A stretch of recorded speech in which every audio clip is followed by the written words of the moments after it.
Here's a Whack-A-Mole digital edition, real digital from compact discs. Those little silverly, shiny objects that the record industry told us were the best sounding format of all time. So we either pushed aside our vinyl collection and paid $15 to $18 per album in those long boxes. Remember that? Some of you remember it, some of you don't.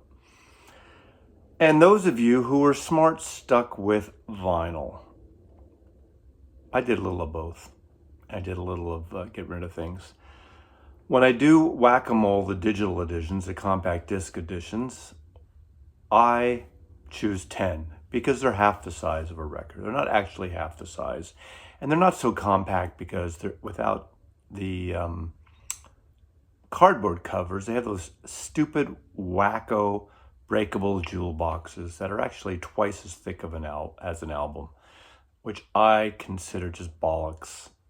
Bad design. Always a bad design. However, let's do it. I'll do 5 and then 5 more. And I'll be really precise and serious since it's about bits and bytes and blips and bloops. 5.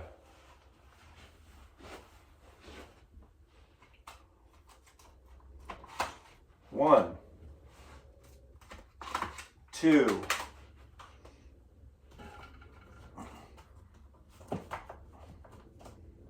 3,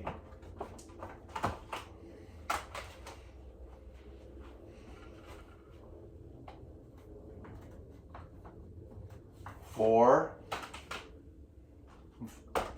and I dropped something, and 5.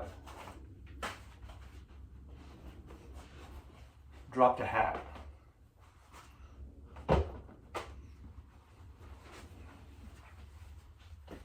It's time to change the hat. Okay, here we go. Part 2, The Legend of Les Paul. Les Paul, what a coincidence. Coincidence named after this amazing Gibson guitar. I kid.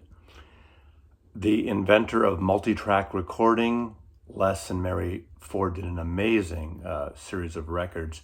This is a Capitol box set. I can't remember if it's 3 or 4 CDs, and it's absolutely fabulous. I love the multi-tracking sound of Les and the multi-tracking vocals of Mary Ford.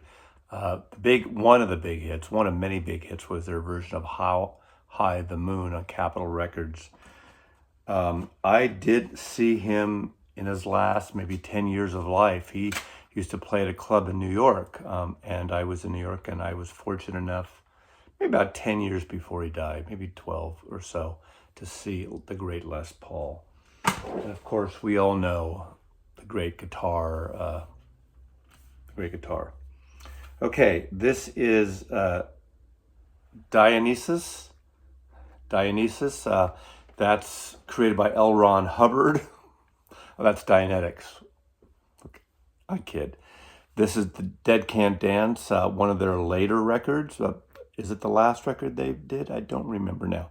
But very late records when they basically disappeared for a while, came back and put this out.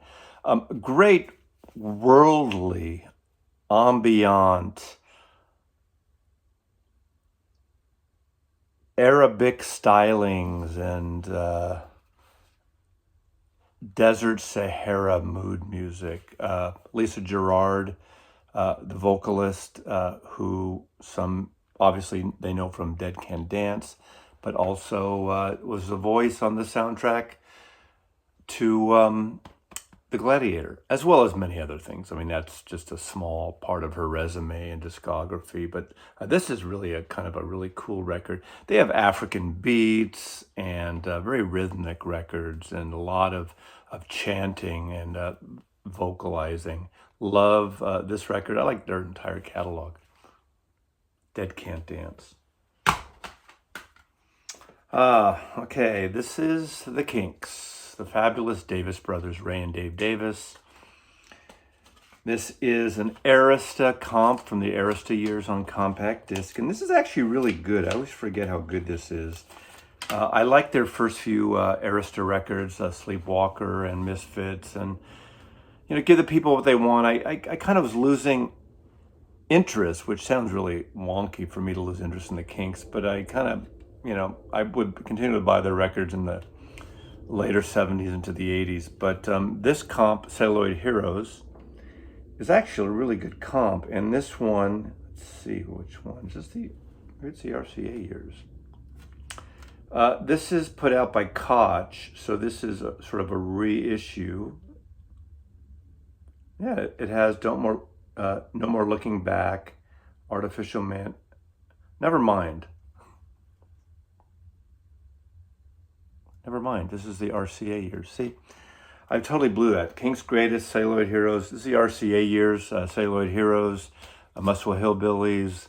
Totally got that wrong. See, I'm not prone to make mistakes. I like the RCA years, but they also did their theatrical records that some people don't like, but I'm actually a big fan of soap opera and Schoolboys in Disgrace. I like that. This is actually a nice comp. There's a couple live tracks on here. There's one at Carnegie Hall, a version of Alcohol.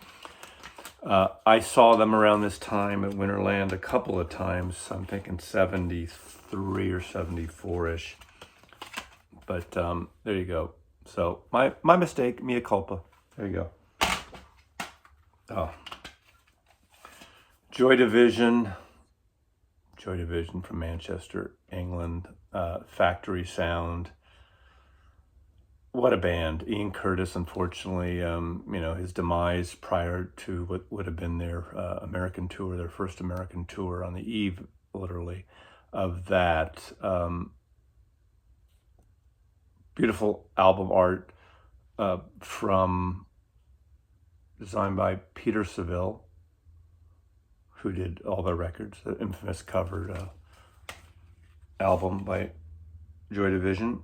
This is from 1980, and it's post-punk, and it's got a lot of beats and that dark, brooding Ian Curtis vocal, who would have been good in my baritone video I did, my low voice, my deep-throated singers, Joy Division.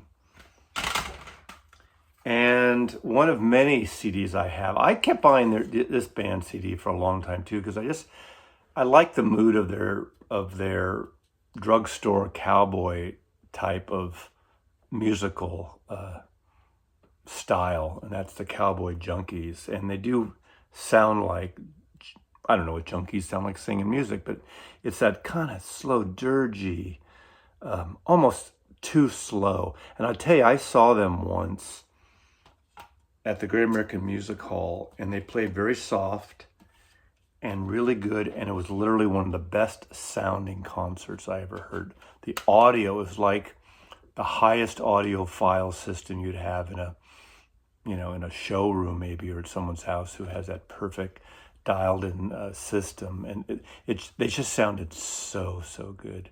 In a club atmosphere at the Great American Music Hall. Loved it. Cowboy Junkies, and this is Lay It Down. Okay, 5 more.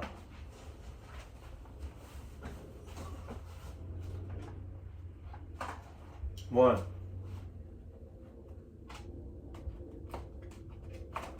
2.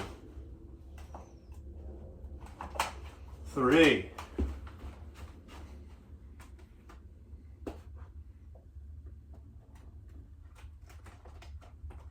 4.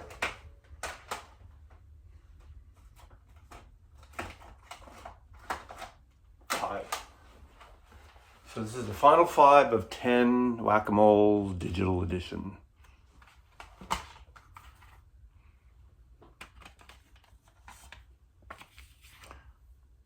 Tejana music, the great accordion stylings of Flaco, Jimenez. I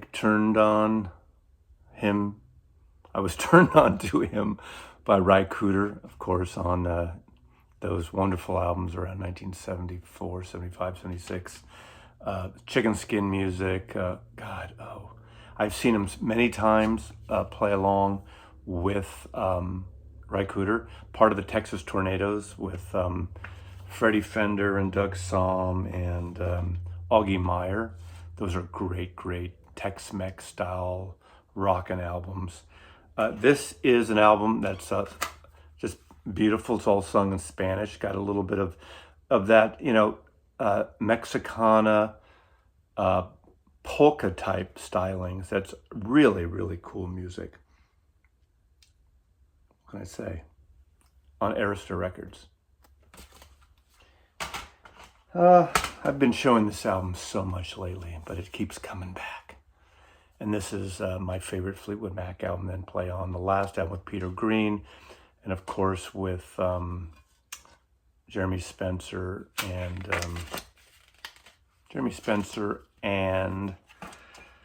what's his name?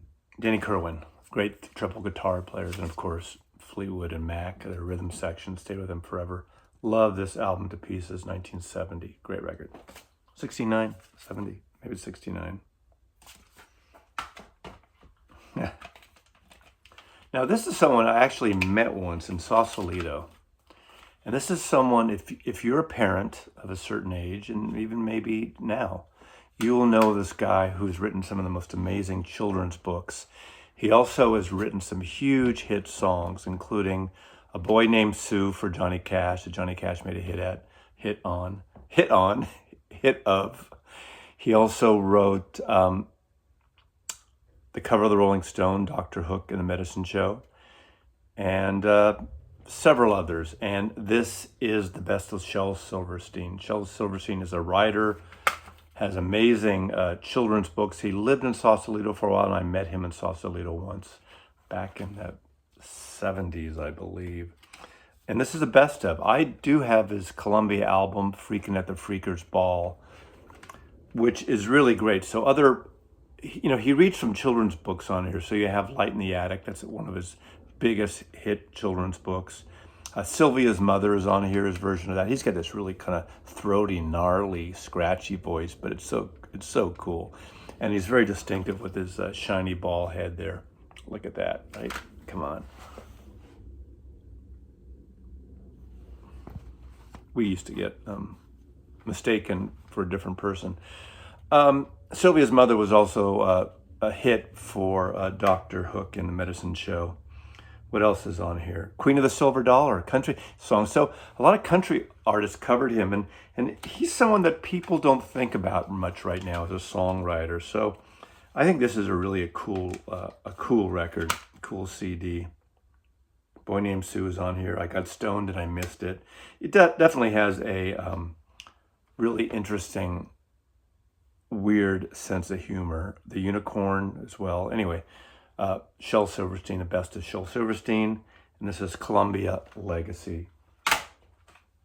Speaking about great country artists and country records, another box set. This is what's great about the compact disc, is when these box sets were coming out that had anthologies, maybe not the entire album, but a really good overview of an artist. And Capitol Records, one of the greatest country singers, I think, and players is Merle Haggard from the Bakersfield Sound. Merle Haggard obviously was was in prison and saw Johnny Cash play and perform and said, that's what I want to do. He doesn't talk anything like that. But I really got into Lonesome Fugitive. Years later, even though I heard it, Miller's version, The Bottle Let Me Down, a song Emmylou Harris and others covered, but really great style of country music and that great Telecaster guitar with his band, The Strangers, Merle Haggard and the Strangers. Of course, he wrote Okie from a Stogie, which supposedly years later he said was a little bit of a parody thing, but it seemed very much like a redneck song. And I do actually like there was an answer several years later, 2 or 3 years later, by the band The Youngbloods, and they did Hippie from Olema. Olema was up in Marin County by Point Reyes, where a lot of the bands, they were living up there. It was a beautiful, it became a little bit of a hippie bastion, but not just that. Marin County and all the bands like the Dead and the Airplane and San Francisco bands got out of San Francisco and moved to the trenches of Marin County, just a beautiful area just north of the Golden Gate Bridge. And I digressed on that, but anything Merle Haggard is fine by me. Later became kind of a pothead with Willie Nelson, and did some great low-key, folky country, almost solo records that I love. Merle Haggard, wonderful artist. And lastly, I did a video on the gospel according to rock and roll gospel artists, and mainly from 1969, 70, 71. And in that group, I put artists like George Harrison, My Sweet Lord, God is a concept, John Lennon, but the crux of it, like Leon Russell, and from Tulsa, and Delaney and Bonnie, obviously, is the core of a lot of these bands who played with Leon Russell and Eric Clapton and George Harrison, and just had this blue-eyed soul music. One of my favorite albums is Delaney and Bonnie and Friends on Tour with Eric Clapton. Great record. This is Home. This is an early album of theirs, and I just love this record. This has expanded cuts. Again, that's another great thing about the compact is extra cuts, if you're really into extra cuts. Obviously, some purists might say, well, the artist intended an album to be a certain way, but that's true. But it's nice to have these extra cuts if you want to dig deep in here. But I've heard Delaney Bramlett was a motherfucker by almost everybody's definition, but he was a great arranger, worked with the first solo album of Eric Clapton he produced.